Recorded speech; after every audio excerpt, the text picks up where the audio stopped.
Aujourd'hui, dernier épisode de notre série Le Mardi, c'est photographie, en écho au mois de la photo à Paris. Ce soir, c'est un défi, un peu comme les cobayes. C'est faire le portrait d'un photographe dont tout l'art est de disparaître à vue dans ses photos. Eh bien, cet homme invisible, c'est Liu Bolin, le photographe et performeur chinois qui, en s'effaçant, pose cette question.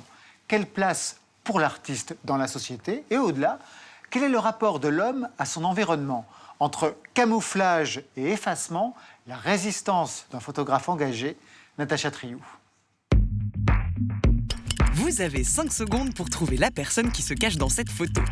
Un indice, il est au centre. Performeur, peintre, photographe, Liu Bolin est plus connu sous le nom de l'homme invisible. Depuis 9 ans, cet artiste chinois contestataire et star du marché de l'art utilise la photographie pour fixer ses performances. Et pour se fondre aussi bien dans le décor, et ce, sans trucage, c'est de la prouesse technique.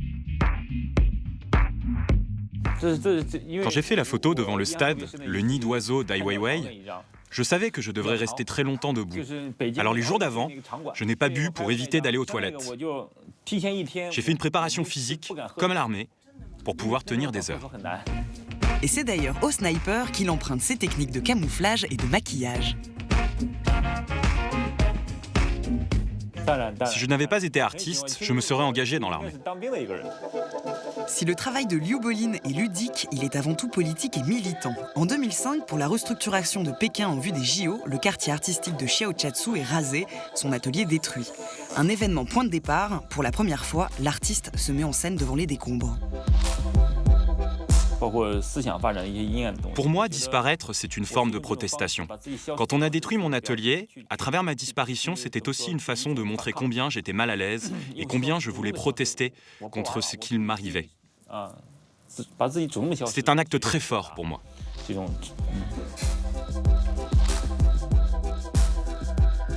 Il ferme les yeux, c'est aussi le symbole d'une résistance, mais d'une non-résistance aussi, d'une résistance passive, mais en même temps avec un propos fort. Ça a toujours été aussi son intelligence de ne pas se heurter frontalement au gouvernement, à la censure, mais de le faire avec un peu plus de subtilité.